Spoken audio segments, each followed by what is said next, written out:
On retrouve le silence. Une seule personne a droit de parole. Et je reconnais en question principale le député de La Fontaine. Juste pour dire au premier ministre, dans la loi, c'est marqué « quiconque ». Puis quiconque, c'est 9 millions de Québécois. C'est ça, quiconque. Bon, alors, si vous ne savez pas ce que vous avez voté durant la nuit, découvrez d'autres angles morts, Madame la Présidente. Découvrir des angles morts, c'est ce que l'on fait dans les derniers jours, dans les dernières heures. L'article 129 vient abroger une entente, il faut le faire, qui était en vigueur avec les médecins spécialistes. En passant à lire le bas de l'article 129, il manque un mot dans le texte pour vous dire que ça a été garoché comme rédaction. La naissance de l'Institut de la pertinence des actes médicaux, l'IPAM, a fait en sorte d'investir 1,6 milliard de dollars dans 57 projets. Ça pigeait cet argent-là dans l'enveloppe de rémunération pour subventionner des projets plus performants qui faisaient en sorte d'améliorer l'efficacité du système. Par l'article 129, le ministre est allé abolir ça. Question toute simple. Considérant qu'il y a 656 millions qui ont été dépensés, l'autre milliard va-t-il être conservé pour les 57 projets, oui ou non? La réponse du ministre de la Santé. Alors, Madame la Présidente, la réponse, c'est oui. Madame la Présidente, la loi qu'on a déposée vendredi dernier, elle est très claire. L'IPAM avait montré ses limites parce qu'il était excessivement lourd, plein de bureaucratie, pour être capable d'avoir peu de résultats pour les engagements qui étaient difficiles de prendre à 3 parties composantes. Maintenant, on s'est engagé, on va s'engager pour que l'argent qui a été libéré puisse continuer d'être investi dans les projets qui ont été commencés et puisse être investi aussi dans les projets que l'on veut faire. Puis je donne un exemple, Madame la Présidente, soyons très clairs, parce que j'en ai parlé souvent en Chambre au cours de la dernière année. On voulait libérer 400 millions pour les opérations, pour augmenter les salles d'opération. Puis on n'était pas capable de s'entendre avec la Fédération des médecins spécialistes. Je m'excuse d'être aussi clair, on n'était pas capable de s'entendre. Et à chaque fois, on jouait l'horloge parce qu'on se disait peut-être on aimerait récupérer cet argent-là. Mais non, Madame la Présidente. Nous, on a mis dans la loi, c'est très clair, on veut abolir l'UPAM. Et l'IPAM, l'argent va servir pour les opérations dans le réseau de la santé. Non.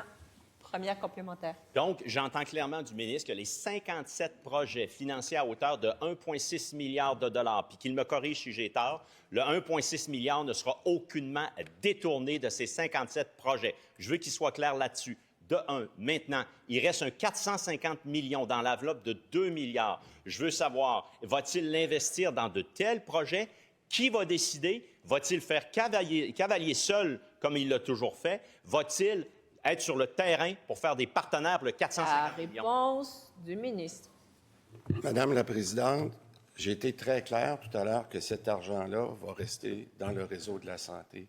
On en a besoin. Le meilleur exemple que je vous ai donné, c'est ça fait des mois et même plus qu'un an qu'on essayait de discuter avec la FMSQ pour libérer l'argent pour augmenter les opérations. C'était d'une complexité incroyable de s'entendre. Est-ce que ça peut servir pour les heures d'ouverture qui sont allégées? Est-ce que ça peut servir pour les heures d'ouverture défavorables? C'était d'une complexité. Et à chaque fois, Madame la Présidente, on a dit, bien écoutez, vu qu'on ne peut pas s'entendre, je n'étais pas capable de libérer les argents pour les mettre avec Santé Québec. Alors, Madame la Présidente, je vais être très clair. Cet argent-là va être investi dans le réseau de la santé. Deuxième complémentaire. Comment l'argent va être investi dans le réseau? Qui va décider, Madame la Présidente? Parce que s'il nous fait le coup du projet de loi 2 en bâillon, que c'est le ministre qui décide tout dans son bureau, ça ne marchera pas. Là, il est en guerre avec les médecins, Madame la Présidente, puis il se rend compte de l'impact dévastateur dans le réseau. Le 450 millions ne peut pas être dépensé au bon plaisir du ministre parce qu'il n'est pas capable d'être efficace quand il dépense l'argent.